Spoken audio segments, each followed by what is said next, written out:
I held the winning ticket in my hand, the numbers glowing back at me like a private joke between fate and myself. 62 million. Enough to change everything. Enough to unmask everyone.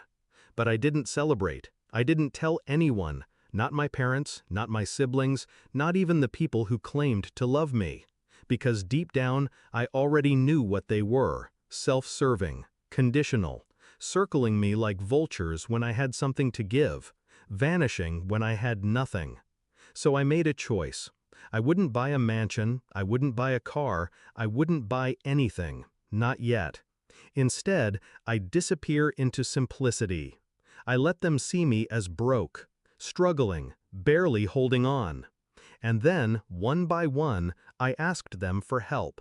That was my test. I started with my parents. My father stared at me across the kitchen table, expression hard, voice clipped. Money? Again? You're old enough to fix your own mess. My mother didn't even look up from her phone, just sighed and muttered, "You always bring problems." It stung, but I didn't flinch. I left quietly. Next, my sister. She had a diamond on her finger big enough to catch the sun. I asked for a small loan, just a few hundred. She laughed, actually laughed. "Why don't you sell your pride for once and get a second job? God, you're pathetic." Her fiancé smirked beside her. I saw the disdain in both their eyes. Then came my brother, the one I'd bailed out of jail when he crashed his car drunk, the one I covered for when he borrowed from loan sharks. He leaned back, arms crossed, and shook his head. "Look, man, I can't keep carrying you. Figure your life out." Carrying me. The words sat in my chest like acid. Each rejection didn't break me, it confirmed me. They saw me as useless without resources, worthless without leverage, disposable. And yet, there was one person left. My cousin, Mia, the quiet one, the one everyone dismissed as too soft, too naive. She worked 2 jobs, barely scraped by. But when I called her, she didn't hesitate. She didn't ask for explanations. She didn't guilt me. She just said, "I don't have much, but I'll bring you what I can. And if you need a place to stay, my couch is yours." I remember staring at my phone after that call, hand trembling. Not from desperation, but from clarity. That was the moment I knew exactly what I had to do. I waited 8 weeks. I played the role of failure perfectly. To them, I was fading into obscurity, a shadow of the family name. Then came the announcement. A press conference, cameras flashing, headlines screaming. Local man claims $62 million jackpot.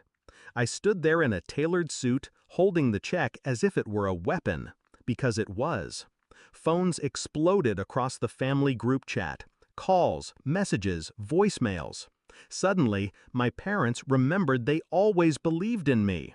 My sister texted paragraphs about family sticking together. My brother sent me his bank details without even saying hello. I let them wait. I let them sweat.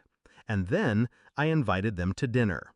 We sat at the same kitchen table where my father once told me I was on my own. Only this time, the power was mine. My father cleared his throat first. "Son, we may not have always shown it, but we're proud of you. Family is what matters now." My sister chimed in, sugar dripping from her voice. "We should stick together, invest together, like a real team." My brother didn't bother pretending. He leaned forward. "Just cut us in, and we'll make this grow."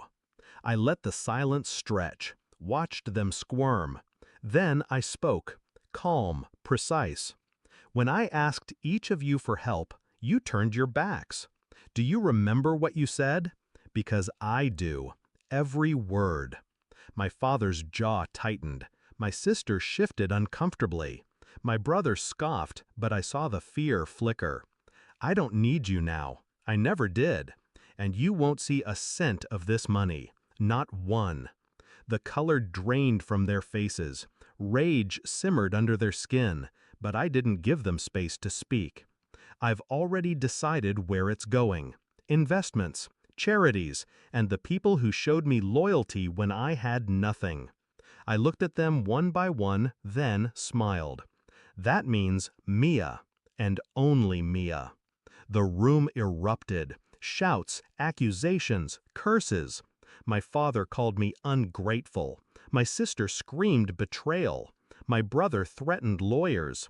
I just stood, collected my jacket, and left them in their fury. Outside, the night air felt sharp and clean. My phone buzzed. Mia, again. "You don't owe me anything," her message read. "I just wanted you to be okay."